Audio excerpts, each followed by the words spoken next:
Hey there, it's Aprille with Women Recharge, and on this week's episode of Real Life Matters, we have very special guest, Tory Johnson, which is one of my personal faves of Good Morning America, Spark and Hustle, Women for Hire, and now The Shift. She has turned it around and is now talking about something very personal that many of us can relate to, weight. So we're going to dive into weight, what worked, what didn't work, the mean girls, and everything in between. So we'll see you when we come right back.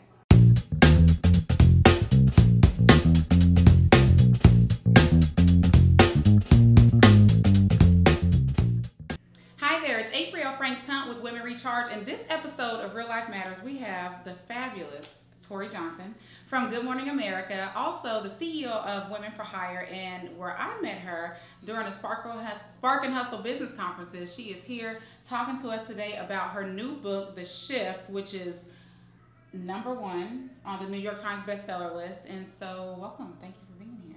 Thanks for cornering me in this room and forcing me to come and talk to you. Well, I appreciate it. Thank you. Oh, it's my pleasure. Yes. I always like talking to you. Thank you. And our fans appreciate it too. So tell me about The Shift and where did that come from? I've heard you say, I've heard you say it 1,000 times, but for the people who haven't, why The Shift and why did you take it seriously?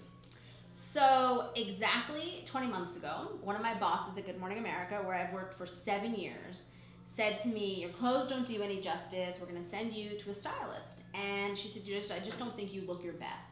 And the words fat, lose weight never came up in the conversation. But what I took away was lose weight or lose your job. Right. Like, that's what I heard. That's what I heard. And I decided, that's it, once and for all. I'm tired of being fat, tired of going on diets, tired of this whole, roller coaster thing. I'm just gonna figure it out. I'm so smart. Why is this the one area that has just eluded me forever? And so in the course of a year, I lost more than 60 pounds. In the sort of whole time now it's more than 70 pounds. My kids say Mom, that's 2 dogs. I know. Our dog weighs 35 pounds, so that's 2 dogs, or a small child.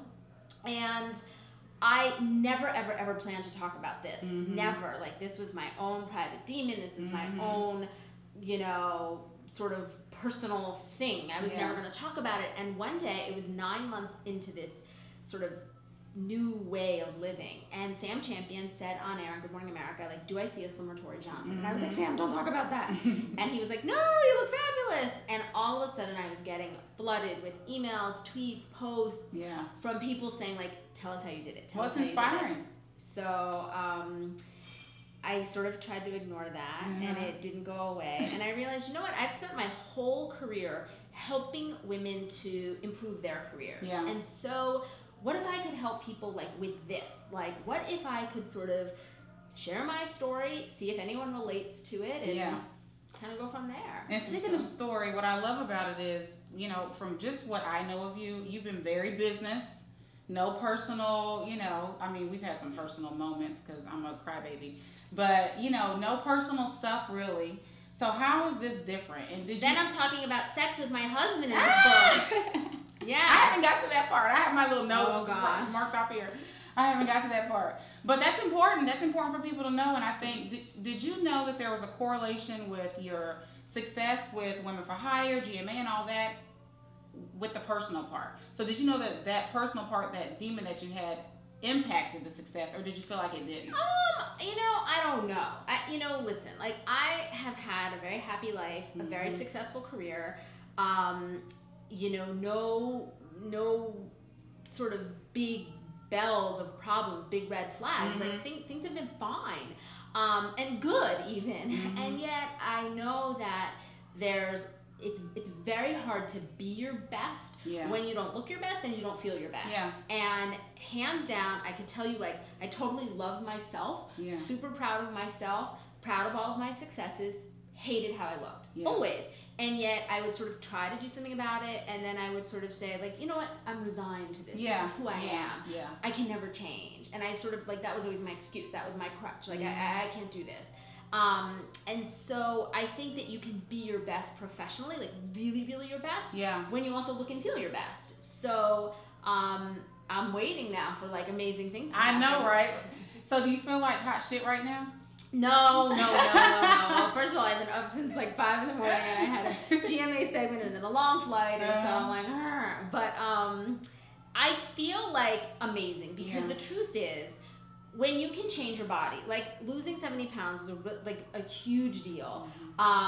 Changing like even just the way I think, the way there's so much about me, I think that's changed, all for the better, all in good ways. Like obviously I'm still the same person, I'm not a different person, but my perspective on a lot of things has changed. And so that's so freeing, you know. I write about in the book like not going to the doctor for 10 years. I know, I read that today in the blog. Yeah, actually. I didn't want, you know, a lecture about my weight. And so that's like a very shameful admission. Yeah. So to have rewarded myself by going to the doctor, getting my first mammogram, and being told like, you're healthy, you're great, your tests are all like normal. Yeah. That's an amazing feeling that I cheated myself out of because I didn't have those experiences. So that makes me a happier person.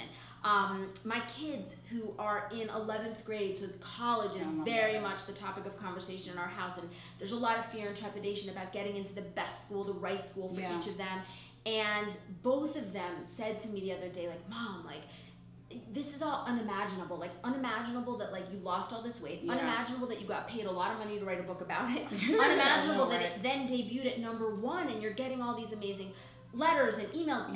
And so I said, so what does that show you guys? And they said that, like, anything's possible. That, like, we've got this college thing. Like, we've got it. It's not going to be, you know, impossible. Like, we can do it. And so those are moments that are really, really happy moments. So when I use in the title, discovered a happier life, you know, people have sort of said like, oh, you weren't happy before? Right, and I'm like, no, happier. That's right. Because this experience has brought all of these just amazing moments that couldn't have been possible before. Yeah, speaking of moments, I love when your daughter says in the book, when you're talking about Mean Girls, and just how, you know, first of all, teenagers have the pressure of, you know, being perfect, being skinny, you know, all these things, and here you were battling your own private battle, you know, and then, you know, you're trying to be supportive to her.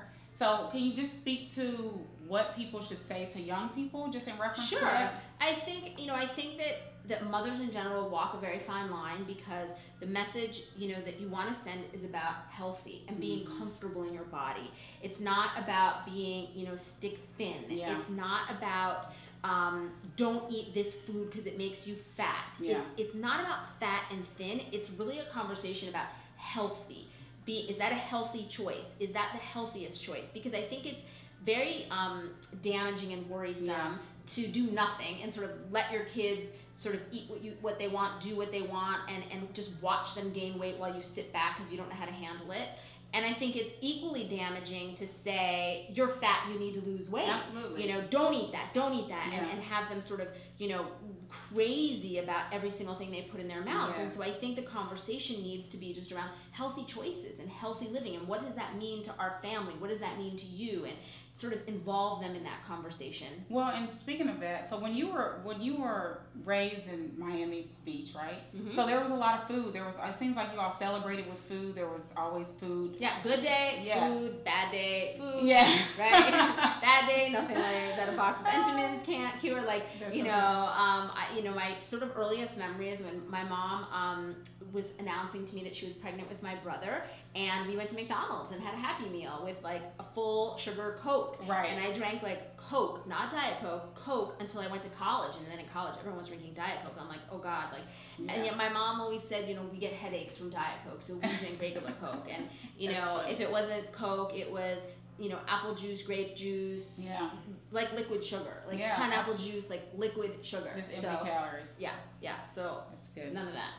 How hard was it for you to stick to what you're doing? Because a lot of people out there, they want to do something, even whether it's business, whatever, but for this specifically, they want to do it, but it's so hard to stick. You get started, and then it fizzles out. Like you described, you know, going to, I don't know, bar mitzvah or something, and there's like all these temptations or something. Yeah. You know, how do you not fall into that? So I think it's escaping the diet mentality. So the diet mentality is very much a temporary pause on bad behavior. So I'm going on a diet, it's for a finite amount of time, you know, as soon as this much time or this much weight is gone, I'm off the diet. Yeah, I'm back to normal. And so what I realized was I need to radically change my approach to food. I need to radically change the way that I think about food, and I implemented a lot of very specific things. Okay. So, and I also, before I sort of implemented that, my first step was really, really focusing on like, how fed up are you really, Tori? Like, why is this going to be any different? Like, how fed up are you really? And I realized that like, I was incredibly fed up, and I was thinking back to all kinds of moments. I was thinking back to forging notes in PE in high school to get out of PE in gym class. Right. I was thinking about getting married in navy instead of white because I would have looked like a marshmallow in white, and so I'm like, I'll just wear navy instead. Not going to the doctor. I was thinking about all those moments and realizing like I was disgusted about all those. So combined with the fear of losing my job, I was like, this is going to be different. This has to be different. So what am I going to do to make it different? So what am I gonna do? And so I had pretty much 3 rules, and my 3 rules were eat a whole lot less. Okay. Like, duh. Yeah. Like, how complicated is that? Make better food choices, and pretty much that was giving up like bad carbohydrates, like just all the stuff that makes us fat. What's bad? Pasta, bread, potatoes, cake, chips, everything that's flour. good. Anything, flour with white, all that white stuff. So I cut all of that out and really stuck to lean proteins and vegetables, and then move more. And I was moving not at all, so move more was very right, just walking down the street. Yeah. So, and then sort of beyond that, and so my rules were very simple. The other big rule that I had that was, I think, saved me with this is, I stopped drinking soda. Okay, yeah. No soda. I drink water, period. And coffee. Even still? Oh, yes, even still. This wasn't like a temporary plan. Yeah. This is like permanent. The other thing is no cheat days. Every single diet. When I started reflecting back, thinking to myself, okay, where have you gotten derailed in the past? Yeah. So I would follow the rules of a diet, which would be like eat healthy, follow the plan for 6 days, and on the 7th day you can reward yourself by eating whatever you want. Right. And so that whatever was always like, pasta and potato chips. And whatever always goes into Monday, Tuesday, Wednesday. And exactly. And then come Monday morning, I was like, ah. And then I would think, you know what, this whole week isn't easy to diet. And then I would say, and you know what, the holidays are coming. It would be August, and I would say like the holidays are coming, right? I did Monday I'm starting on Monday for like 8 weeks. Yeah, exactly. And so I realized, okay, I need to break that. And so food isn't a reward. Like if I want to reward myself, with something, it's a non-edible treat. So candles, flowers, a new song on my iPod, like things like that. Yeah, like, I think that's not really good. Food. So food stopped being a reward. Yeah, that's good. And that's dramatically different, and it's still that way. Yeah, I think that's really important because where I'm from, we celebrate with food all the time. Yeah. It's all about food, fellowship. Let's get together. We're gonna do food. Totally. Even in bad times, like my dad died in June, and everyone sent like a gazillion amount of food, like platters and platters of everything, and everyone was coming over to my mom's house, and they were like, you have to eat, you have to eat, you have to eat, just pushing food, and I'm like, oh my gosh, casseroles and everything. Yes. And I'm like, I am gonna be so miserable if I do this, like no way. And that was like a moment for me of realizing, like, oh my gosh, if a parent could die and you're not tempted to like do this, like you're in a good place. Yeah, you're in a total good place. But I know what you mean. It good times, let's have food. Bad times, let's have food. Wow. Have you been shocked at the response that you've been getting? I'm very pleasantly surprised. So, I was very nervous to write this book because it's unlike anything I've done before. It's incredibly personal.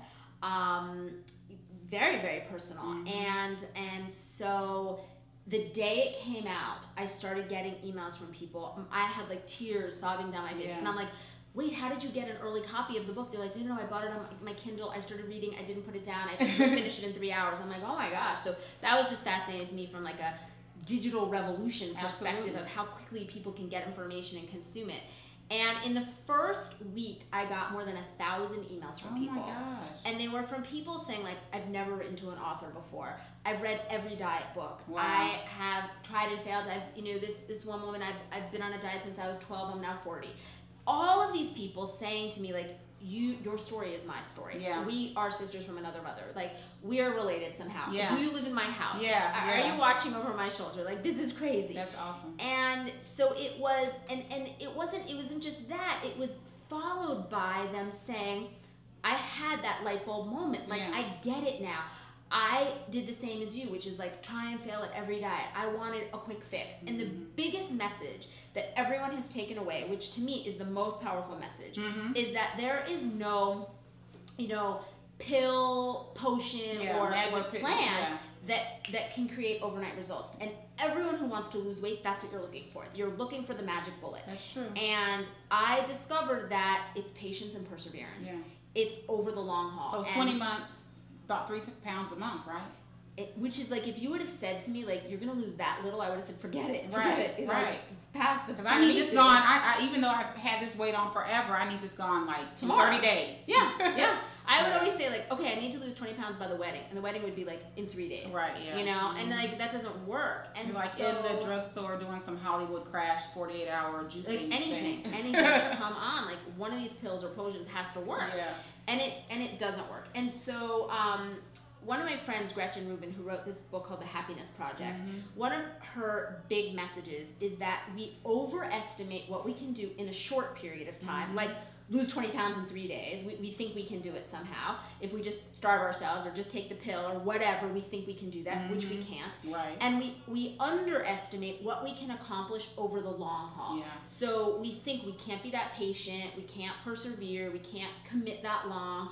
And the reality is, simply by committing, I had like a huge payoff. And the truth is, that time has flown by so quickly. I mean, when you said 20 months, I was like, has it been 20 months? Right, doesn't it? It's like, you're like, really? That long? Like, it seems like, a shorter amount of time. And I think that, we always joke sort of like, oh my God, time flies, time passes so quickly. And you know what? It really does. If you can just stick to it, you know, more than 2 weeks or 2 months. And I think that's true with small business success as well. People will tell me, like, I tried this, it doesn't work. I'm like, you can't try something for 2 hours or 2 days and tell me, like, it doesn't work. Like, you go back and you work on that for a few months, and then let's talk. And I think the same thing has, like, allowed me to have great business success, like patience and perseverance. Absolutely. Like, not looking for the quick fix, like, realizing there's no shortcut to working really, really hard. That's right. So that's right. I love it. I think it's great. What's the one thing that you've held on to? Like, I don't know if it's inspiration or a person or a thought or whatever to keep you on this track. I love your daughter, by the way. What? I love your daughter. Me too. Your relationship is so envious. Yeah, like, she's I think a good it's girl. great. She's a really good girl. She's been like amazing with this. I think the thing that is, my kids are definitely one thing, just wanting to be like great role models for them.